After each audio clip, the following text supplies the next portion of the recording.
to deal with matters of law. In fact, if you look at it, as an affidavit, I don't think there's a lot of evidential value, as Mr. Montague-Smith has pointed out, that if a solicitor from your firm, and I'm not saying that he's not doing it in good faith, but you can see that forensically it is not a document of strong evidential value when a solicitor says, well, my clients tell me they don't have any assets, and that's what I'm instructed to say. Why isn't the client saying it himself? Perhaps because he doesn't want to expose himself to cross-examination on his affidavit. But we won't speculate, but it's not helpful if you want to make a point on the issue of fact, which is in controversy, to make it through a lawyer. It should be made by the client or a particular witness with first-hand knowledge.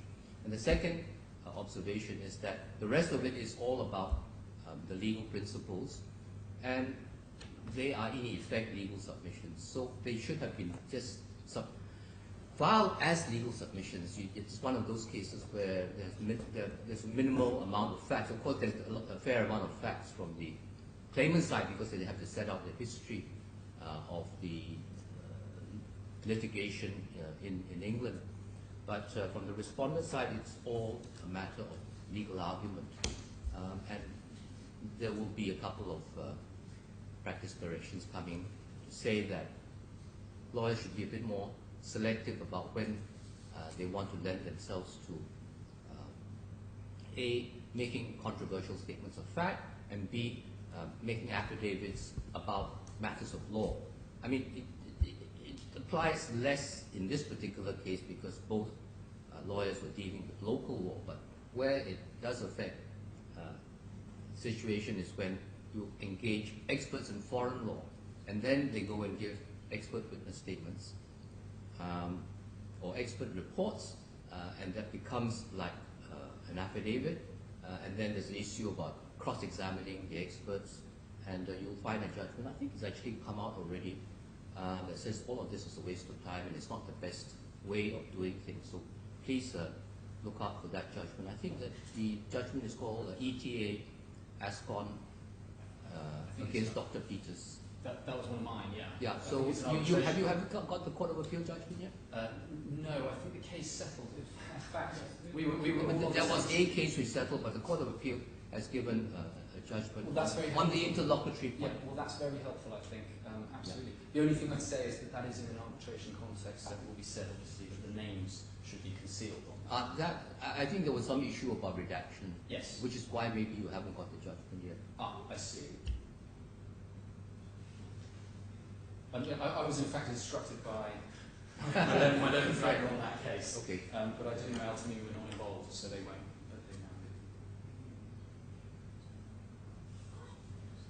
I see. It's in the final stages, if I can put it like that. It's on its way.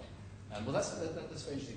And thank you for the comments on the practice direction. The only observation I would have, if it's of any interest, is simply that lately in these courts I have encountered a number of cases where parties have taken an extremely minimal approach to their response, say, to applications, and then sought to ambush parties with new points in skeleton arguments 2 days before hearings.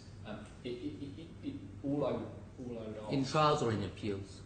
Mostly in applications. So where pointers said, well, here's a whole area of law, and you haven't filled in the evidential gap, which needs to be filled.